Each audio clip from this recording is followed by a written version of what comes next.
Salve a tutti, mi chiamo Gianluca Vindigni, sono un latinista di Vittoria, in provincia di Ragusa, e ringrazio insomma Alchimia, l'associazione e Giuseppe Giugno per avermi invitato e coinvolto ad argomentare insomma sull'importanza della lingua latina, che è qualcosa che io ritengo debba essere anche prominente nella formazione in generale culturale di una persona. Dobbiamo dire che quello di cui mi occupo principalmente io è grammatica latina e filologia latina, ma quest'oggi non tratterò un argomento così settoriale. Quello di cui mi occuperò sarà praticamente il latino che c'è nel siciliano, cioè ovvero parlerò della lingua siciliana, ma cercherò di spiegare, ovviamente senza addentrarmi in maniera troppo specifica nell'ambito, quali sono quelle parole che dalla lingua latina sono arrivate nel siciliano, insomma, magari subendo pochissime variazioni e quindi facendo sì che il siciliano risulti anche una lingua più conservatrice rispetto, per esempio, all'italiano standard. Allora, prima di questo però dobbiamo dire una breve cosa, cioè perché parlare della lingua latina per poi arrivare all'identità siciliana e perché comunque il latino ha una certa importanza. Allora, è vero che noi viviamo in un'epoca dove ormai gli studi classici da un punto di vista pratico, io stesso lo riconosco che ho un grande amore per il latino, sono stati svalutati, poiché purtroppo non sono del tutto pratici appunto per la vita a differenza di materie matematiche, di ingegneria, insomma, della medicina che fa sempre progressi. Però diciamo che il latino ha una sua importanza perché noi dobbiamo dire che fino al Settecento qualunque argomento veniva trattato in latino, cioè non vi è stato campo della scienza dell'umanità, del sapere umano, che non sia stato scritto e argomentato in latino, dalla medicina alla fisica, alla matematica, all'astronomia, insomma, pensate alle opere del Seicento, erano scritte interamente in latino, per cui diciamo che per molto tempo questa lingua, fino al Settecento, ha fatto da collante tra quelle che erano comunque le civiltà generalmente occidentali, anche per la divulgazione scientifica. Quindi il latino ha questo di importanza, cioè che per molto tempo è stato utilizzato, è stato insomma il collante, prima anche della lingua inglese, per poter divulgare gli studi. Basta pensare che a, fino a prima che si affermasse l'inglese, un 30 anni fa, cioè un 30 anni fa, prima che si affermasse l'inglese, diciamo che anche le divulgazioni scientifiche, i contributi scientifici venivano praticamente scritti in latino, cioè per esempio un filologo, al di là di un'edizione critica, se doveva dare un contributo scientifico o magari anche le conferenze venivano fatte, appunto i seminari venivano fatti parlando in latino. Consideriamo anche ad esempio che in Germania fino a un ventennio fa, anche prima le tesi di laurea erano scritte interamente in latino, le chiamavano le dissertationes, quindi diciamo che fino a prima che si affermasse la lingua inglese come lingua che unisse l'Europa, il latino comunque ha avuto questa funzione ed è riuscita comunque ad averlo. Ora, al di là, insomma, i convegni internazionali, i seminari non si fanno più in latino, contributi scientifici in latino di meno, c'è qualche rivista, ma sono sempre di meno, però il latino comunque ha perso quello che, insomma, era stata, diciamo, l'uso che si faceva prima. Quello di cui parliamo oggi invece è laddove il latino risulta essere una lingua viva, cioè una lingua che oggigiorno, senza che ce ne accorgiamo, pronunciamo. E forse io credo che sia uno dei modi più immediati per fare capire alla gente che il latino è vivo senza che noi ce ne rendiamo conto. Dunque, adesso parlerò di latino nel siciliano come vi avevo preannunciato. Parlando del siciliano e del latino, non dobbiamo dire questo. Allora, generalmente noi siamo convinti che una parola siciliana sia insomma, una forma dialettale di una parola italiana. Cioè, per esempio, se io prendo la parola mosca in italiano e in siciliano la devo pronunciare, io so che la parola mosca in siciliano si pronuncia musca. Ma nell'immaginario collettivo, in quello che sono appunto le opinioni che una persona pensa, la prima cosa, quello che viene nell'immediato, è che la parola musca sia in realtà una sicilianizzazione di mosca in italiano. Ecco, bisogna eliminare questo concetto perché è sbagliato. Dobbiamo dire che quando la lingua latina si è cominciata a trasformare, si è evoluta, non si è formato l'italiano, cioè l'italiano è il dialetto toscano adattato per convenzione a tutta l'Italia, cioè insomma il fiorentino non è una lingua che si è formata in maniera unica. Solo le... sì, qualcosa ancora c'è, sì, sì, sì, qualche messa insomma la fanno al Vaticano in latino, ancora le fanno. No, dicevo, cioè le lingue sono formate più lingue in Italia, c'è il siciliano, come c'è il calabrese, come c'è il napoletano e c'era anche il dialetto toscano, quindi quello che noi chiamiamo italiano oggi altro non è che praticamente il dialetto toscano adattato per convenzione. Si è evoluto parimenti il latino, cioè da un lato si è evoluto in un modo ed è il toscano, dal lato si è evoluto in un altro modo ed è il siciliano. Per cui dobbiamo capire dove il siciliano è rimasto più conservatore. Una prima cosa che io voglio fare notare è il vocalismo, cioè generalmente quello che capita nel toscano è questo, che le vocali U e I generalmente si sono aperte in O ed E. Cioè per esempio se io prendo la parola musca, come ho detto, che in latino significa mosca, in siciliano è rimasta così com'è, musca, senza aprire la vocale, ma in toscano si è mutata in mosca. Quindi quello che è successo nel toscano è un'apertura vocalica, che il siciliano non ha perché è più conservatore.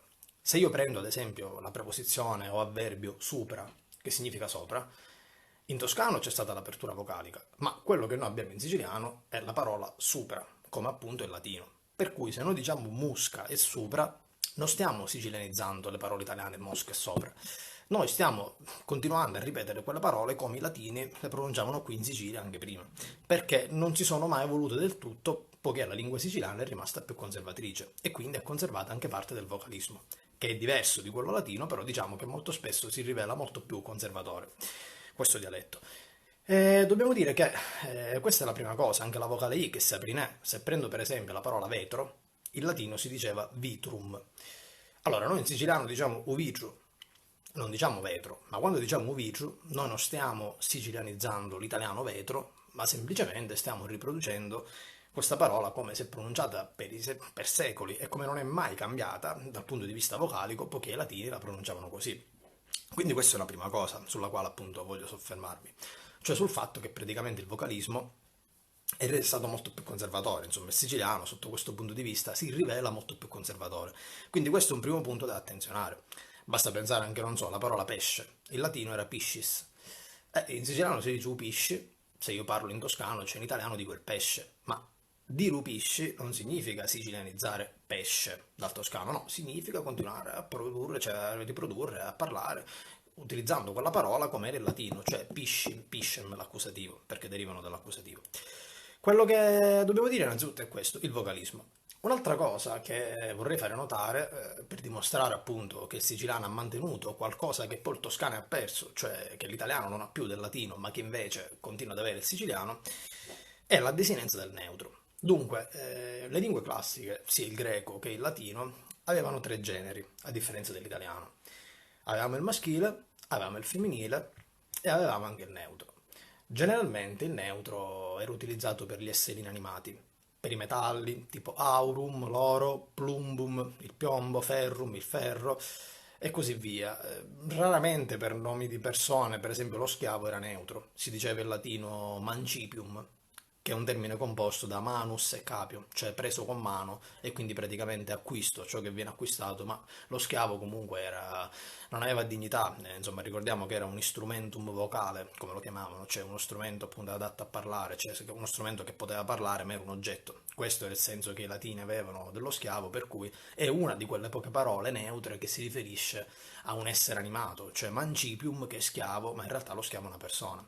Poi per il resto i nomi neutri erano o astratti come bellum, la guerra, prelium, la battaglia, o comunque concreti ma di oggetti, per esempio templum, il tempio, o comunque metalli come ho detto prima. E questo comunque era qualcosa che c'era sia in greco e sia in latino. Nell'evoluzione, nel passaggio dal latino alle lingue che si sono formate in Italia, quindi dal siciliano all'italiano, diciamo che il neutro si è perso. Che cosa è successo? Allora, il neutro dobbiamo dire che è una caratteristica in latino, che diciamo che è peculiare in tutte le declinazioni, cioè che al plurale soleva terminare in A. La vocale A al plurale era il simbolo appunto era insomma il timbro del genere neutro.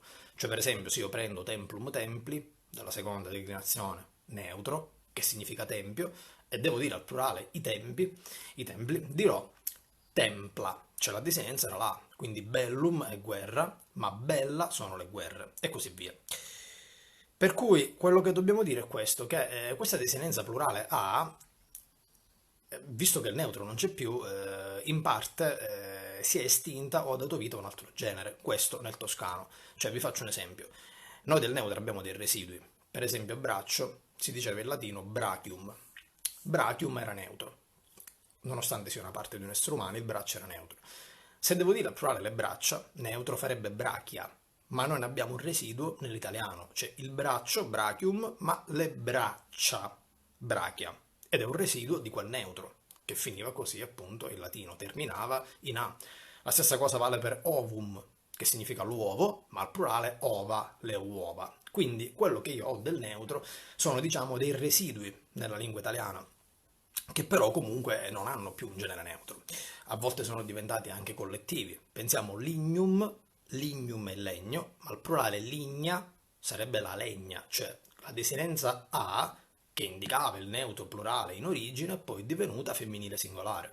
Quindi praticamente il genere neutro si è estinto, ma ha lasciato quelle che sono delle tracce e ha cambiato genere. Il siciliano, diciamo che questo ragionamento a volte l'ha copiato, nel senso, cioè, l'ha copiato nel senso che l'evoluzione poi, insomma, la trafila è stata a volte la stessa, cioè anche il fatto di lignum significa legno, noi in siciliano diciamo uligno, ma se al plurale dobbiamo dire per esempio i legni, noi diciamo i ligna, proprio come c'è nel latino, ligna, il plurale. Ora, generalmente questo è qualcosa che ha tutta l'isola, a volte di meno si sente, per esempio a Catania questa desinenza al plurale, insomma si sente meno che in altre zone, ma penso che anche nel Nisseno, nell'Agrigentino comunque ci siano tranquillamente. Cioè alcune parole, che generalmente in latino erano neutre, in siciliano al plurale hanno conservato la desinenza a, pur non essendo più neutre. Ad esempio, ferrum è neutro, che significa il ferro, in italiano è maschile, è divenuto maschile, e al plurale diciamo i ferri. Ma se noi andiamo a vedere come lo diciamo in siciliano al plurale, la maggior parte delle persone hanno sentito dire i ferra, cioè perché praticamente questa desinenza neutra è rimasta, ovviamente comunque non sarà più genere neutro, perché comunque non c'è in siciliano il neutro, però la desinenza è stata assorbita. Così come filum neutro, sempre della seconda declinazione, che significa filo, e al plurale si dice i fila. La stessa cosa vale per esempio, non lo so, per frenum, che indicava comunque le briglie del cavallo, non il freno come lo intendiamo oggi noi. Però se noi prendiamo il plurale in siciliano sono i frena, generalmente. Poi ci sono zone, come per esempio la Sicilia orientale, tipo a Catania, dove questa desinenza A non ce l'hanno quasi tutti i sostantivi al plurale, si sente un po' di meno, però nelle altre zone prevale, quindi dire i ferra, i fila, i frena sono desinenze neutre come lo erano appunto il latino, che il siciliano ha mantenuto. Per esempio il sostantivo iocus è un nome maschile, che significa il gioco, ma aveva la particolarità in latino che al plurale, oltre ad avere la forma corrispettiva maschile, ioci, i giochi, poteva possedere anche quella che era una desinenza neutra, una flessione neutra, cioè al plurale poteva essere o maschile o neutro. Quindi si poteva trovare anche ioca, che sono i giochi, proprio come, insomma, nel Ragusano, ma anche in tante altre zone dell'isola, il plurale sono ioca. Poi ci sono addirittura alcune zone dove si dice iokira, come per esempio il tempo, i tempira, lo dicono, ma questa era una desinenza, questa ira finale, che derivava dai nomi neutri della terza, come tempus, temporis, che al plurale faceva tempora, i tempi ammettiamo, e quindi questo ora poi analogicamente si è adattato e ha formato questo ira, i tempira, iokira, e si sente comunque in alcune zone dell'isola. Però quello che dobbiamo dire è questo, che questa desinenza A, che originariamente in latino era solo neutra, per quanto concerne il plurale, sì, il siciliano l'ha mantenuta per quelle parole che anche in latino erano neutre, però dobbiamo dire che l'ha anche adattata analogicamente a parole che invece sono maschili. Per esempio, per i nomi di professione, che sono i cosiddetti nomina gentis, cioè di colui che compie l'azione, prendo per esempio il professore, il dottore o l'infermiere, in siciliano professori, dottori, infermieri. Molto spesso al plurale si sentono appunto questi nomi pronunciarli con una desinenza in A, i professura, i dottura, infermiera. Quindi quello che stiamo dicendo è che questi sono chiaramente dei nomi maschili perché il neutro non c'è più e in italiano sono maschili, terminano in i, i professori, i dottori e gli infermieri. Ma se noi andiamo a vedere in siciliano e andiamo a sentire perché li pronunciano così, è perché stiamo mantenendo quella desinenza A del neutro plurale che c'era in latino, che però da un punto di vista analogico si è anche adattata, insomma, per nomi che non erano neutri. E questo comunque è una cosa che si può vedere tranquillamente.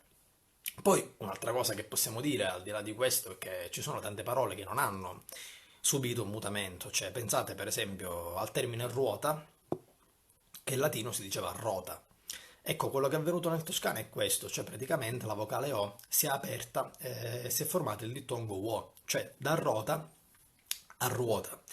Questo è un fenomeno che viene chiamato comunque dittongamento spontaneo, che però non è avvenuto nel siciliano. Quindi se noi diciamo rota a rota e non diciamo la ruota, sempre per il fatto che dicevo prima, non stiamo andando a sicilianizzare l'italiano ruota, ma semplicemente stiamo mantenendo quel vocalismo latino che non aveva ancora un dittongo in questa parola. O per esempio lo strumento, la sega, per segare, cioè noi diciamo a serra. E anche spagnolo sierra, ma non lo diciamo perché è sbagliato rispetto a sega, è una forma più volgare. No, in realtà è la parola sega, casomai che ha avuto un'evoluzione diversa, perché se no andiamo a prendere un vocabolario di latino e cerchiamo serra, della prima declinazione, serra, serre, significa appunto la sega. Per cui questo termine, che era un termine di un utensile, insomma, di qualcosa che è un termine non aulico di sicuro, è rimasto. È rimasto e quindi tutte queste parole che del latino noi abbiamo in maniera quasi uguale sono rimaste nel corso dei secoli, non sono mai cambiate, proprio perché la Sicilia le ha mantenute, è stata a volte più conservatrice rispetto a quello che è accaduto in Toscana e quindi che ha portato poi alla formazione dell'italiano standard. O per esempio possiamo prendere anche la parola intra, che significa dentro. Ecco, dentro deriva da de intro in italiano, quindi è composto dalla preposizione de più intro, de intro, e forma dentro. Però noi in siciliano diciamo intra. Vabbè, poi c'è chi magari il suono TR lo pronuncia più pulito, intra, come se non mi sbaglio nelle zone di Piazza Armerina, hanno una pronuncia più pulita sotto questo punto di vista, anche se quasi tutta la Sicilia lo pronuncia un po' all'inglese, train, quindi intra. Però questa è una parola latina, intra, non è cambiata e noi ancora la manteniamo. Quindi questa innanzitutto è una cosa, ci sono più cose che dobbiamo ricordare. Dobbiamo dire che anche alcuni verbi hanno avuto un mantenimento differente rispetto a quello che è successo nelle altre parti d'Italia, però che non accomuna solo il siciliano. Prendo un verbo che per me è importante, c'è una cosa che dobbiamo analizzare, il verbo che significa andare. Allora, noi la parola cioè questo verbo che utilizziamo in italiano, andare, dobbiamo tenere presente che deriva dal latino ambulare. Ambulare significa appunto passare, camminare, da cui derivano tante parole come ambulatorio, ambulanza e così via, o ambulante, che è il participio presente, appunto colui che gira, che cammina, che passeggia. Quindi ambulare poi tramite alcuni passaggi fonetici si è trasformato, si è evoluto in andare.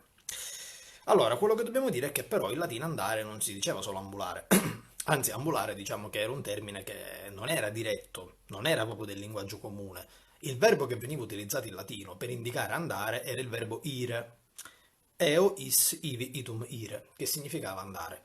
Dunque questa parola, diciamo che questo verbo si è mantenuto in quasi tutti i dialetti centro-meridionali, tranne il romanesco perché dice annà, quindi mantiene sempre andare, che deriva da quello ambulare. Ma se noi già partiamo dalla Campania e scendiamo fino in Sicilia, noteremo che il verbo ire, quello latino che significa andare, è quello che si è mantenuto. Questo verbo però, insomma, lo possiamo vedere anche nell'imperativo, ite, andate, è proprio come il latino, la stessa cosa. Dobbiamo dire che questo verbo però ha creato anche due composti particolari nel siciliano, che noi utilizziamo tutti i giorni, ma che non facciamo caso, che in realtà sono dei composti di questo verbo.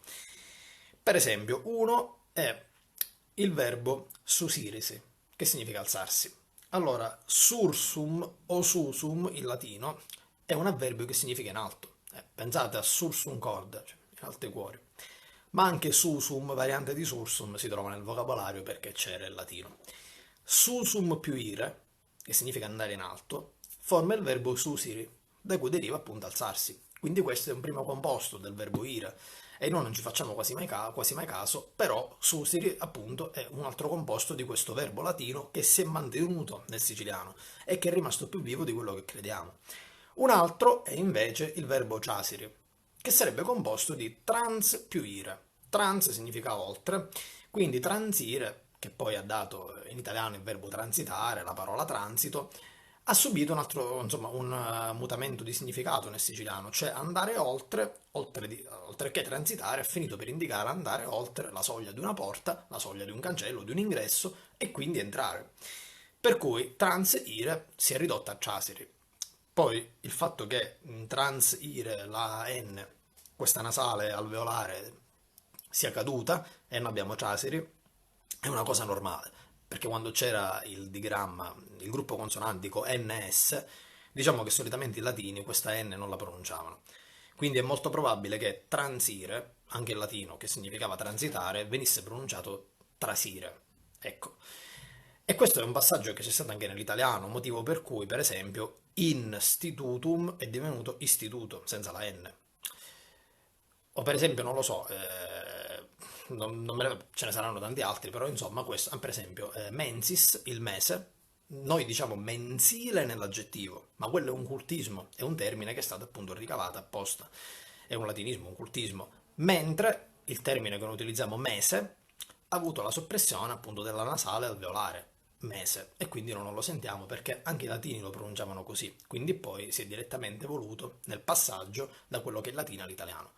Così appunto nel siciliano trans più ire, transire, che significa andare oltre, quindi entrare, andare oltre una soglia, è andato a finire a essere trasiri, appunto senza la nasale come abbiamo detto prima, che precede la S.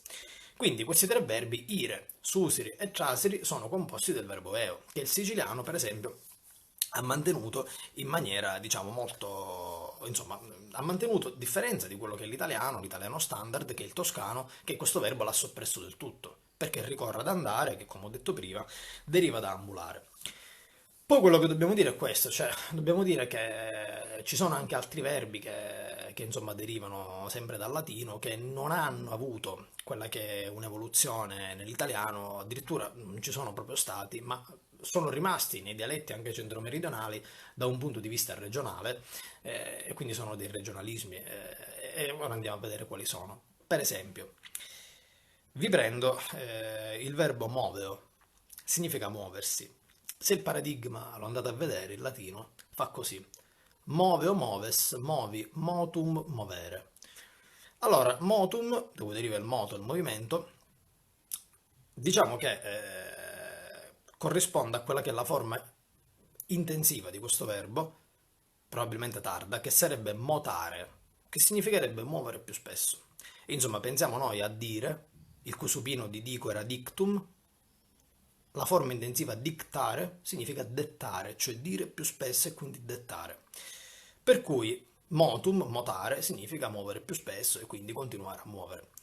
Se noi mettiamo una ad prima, ad motare, perché molti verbi in siciliano hanno questa ad intensiva che li anticipa, per esempio rispondere diventa a rispondere, sentire diventa a sentire, capire diventa a capire e così via. Se noi mettiamo questa ad prima di motare, formiamo ad motare che diventa ammuttare, cioè praticamente continuare a spingere e quindi ammuttare. Un altro verbo che deriva sempre per questo fenomeno intensivo è il verbo accattare. Se no prendiamo il verbo base che è capio, capio, capis, cepi, captum, capere, significa prendere. Da captum deriva captare, che c'è in italiano, che significa appunto continuare a prendere e quindi captare qualcosa che poi in senso figurato è più che altro con la mente, captare. Se noi mettiamo quella ad intensiva, questa preposizione che è accomuna a tantissimi verbi siciliani, di cui ho parlato prima, di cui ho parlato poc'anzi, possiamo vedere che ad più captare forma accattare, cioè praticamente continuare a prendere e quindi poi portarselo direttamente, andarlo a pagare, portarselo e quindi poi diventa comprare. Anche se a Cattari, a livello centro-meridionale, cioè dalla Campania fino in Sicilia, ha anche il secondo significato di partorire, sebbene sia molto arcaico. E questa è una cosa che in realtà hanno diversi, hanno insomma anche un altro composto del verbo capio, base a questo significato, cioè per esempio il verbo concipere, cum più capio, concepire, da cui deriva appunto il supino, il participio passato conceptus, che significa insomma concepito. insomma concetta come nome, macolata concezione e così via. Concipio, concipis, concepi, conceptum, concipere. Quindi il verbo capio con il composto della preposizione cum prima, in latino, formava il senso di concepire, di generare, e questo valore del verbo capio, però con un'altra preposizione che è la ad, ha mantenuto anche nel siciliano, nel verbo accattare, che oltre comprare significa anche partorire. Sebbene ormai sia molto disusato, però i giovani di oggi ignorano, però insomma a livello centro-meridionale il verbo accattare ha anche il significato di partorire, proprio perché come il latino concipio, insomma concipio, cum più capio, ha appunto questo analogo significato di concepire. Ripeto, concipio, concipis, concepi, conceptum, concipere. Allora, oltre questo, quindi abbiamo il verbo ammuttare, accattare, poi un altro verbo che, per esempio io, ma hanno molti comunque, sebbene ci sia qui una variante, è pitturare, che da me si dice appittari, in alcune parti si dice solo pittari senza la ad intensiva, ma questo poco comunque importa. Quello che voglio dire intanto è che il verbo base è il verbo pingo, pingo pingis, pinxi, pictum, pingere, che significa dipingere. Se noi prendiamo il supino pictum, sempre per la stessa forma intensiva di cui ho parlato prima, pictare, cioè pitturare più spesso, poi appunto con il composto ad pictare genera appetare, e quindi è così. Sì, sì, nei documenti d'archivio, Giuseppe, sì, sì, sì, sicuramente sì, non lo sapevo, però sono contento che mi stai dicendo questa cosa, almeno anche i documenti d'archivio. Sì, però insomma anche questo, insomma, ok, ok, ok, va bene, grazie che me l'hai detto, poi ne parliamo. Comunque sì, va bene, io credo di essere arrivato alla mezz'ora, quindi mi fermo, per cui oggi quello di cui abbiamo parlato è stato il vocalismo, i neutri, la desinenza neutra che ancora abbiamo nel siciliano, abbiamo parlato del verbo ire, che significa andare, dei composti, e poi di questi verbi, di questi tre verbi che sono stati accattare, appittare e ammuttare, che sono forme intensive, chiamate anche iterative o frequentative, di verbi latini importanti, come moveo, come pingo, come capio, cioè che sono verbi latini anche molto comuni, molto utilizzati e non rari. Quindi cos'è che ho fatto oggi? Io quello che ho fatto, sì, vabbè, cercare di trovare l'identità siciliana voleva dire anche questo, cioè ho cercato di dimostrare che il siciliano è una lingua nobile in realtà, perché conserva tanto di patrimoniale latino, tanti termini patrimoniali latini si sono mantenuti nel siciliano più che nell'italiano standard, che sarebbe il toscano, come abbiamo detto prima. Questo per farlo capire, cioè, questo perché? Per fare capire che molto spesso vergognarsi del siciliano, vergognarsi dell'accento, di quello che noi diciamo, non è giusto, perché in realtà bisognerebbe prima avere l'umiltà di conoscere questa lingua, di capire qual è la sua ricchezza e poi magari di dire ai nostri figli se devono o non devono parlarlo, perché molto spesso io vedo genitori che dicono no, non devi parlare mai il siciliano. Io sinceramente sono contrario a questa cosa perché i primi che lo dicono nel buono ignorano che cos'è il latino e che cos'è la ricchezza del siciliano. Che un figlio conosca solo il siciliano è sbagliato, sono il primo che lo dice. Si deve conoscere l'italiano perché è quello con cui tu vai avanti, con cui scrivi, con cui parli, con cui dovrai affrontare esami, con cui un giorno lavorerai. Ma non si può ignorare il dialetto. Insomma, il siciliano se uno nasce in Sicilia. È sbagliato educare i figli senza avere senno di che cosa sia la ricchezza linguistica del siciliano, di che cosa significano le parole che noi pronunciamo. Dicevo, è sbagliato educarli appunto ad ignorare questa lingua. E si sta andando a perdere purtroppo nei giovani di oggi, e questo mi dispiace perché secondo me questi argomenti dovrebbero essere affrontati anche a scuola e soprattutto in Sicilia, perché dovrebbero anche entusiasmare i ragazzi, fare capire laddove il latino è vivo.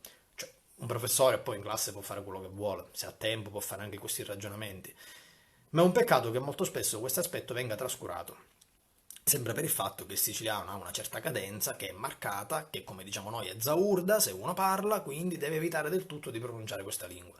E questo è sbagliato, bisognerebbe conoscerla prima e poi decidere magari se è il caso ogni tanto di poterla utilizzare, che non c'è niente di male, oppure se decidere di ignorarla del tutto, perché magari non piace. Va bene amici, io vi saluto, ma prima vi ricordo un appuntamento, ve lo devo dire appunto. Allora, domani, sempre alle 19, ci sarà Giovanni Contino che parlerà del decoro urbano e insomma del recupero dei centri storici, nel caso appunto di Enna. Quindi domani alle 19, sempre sulla pagina insomma, di Alchimia, ci sarà quest'altra conferenza. Mi raccomando, non mancate, grazie a tutti per avermi seguito. Certo, mezz'ora è poca. Spero che avremo occasione di fare un giorno conferenze più lunghe, così potrà affrontare anche molte più parole, molti più termini, molti più argomenti del latino e del siciliano. Vi abbraccio tutti, grazie per avermi sopportato. Un saluto a tutti. Ciao ciao!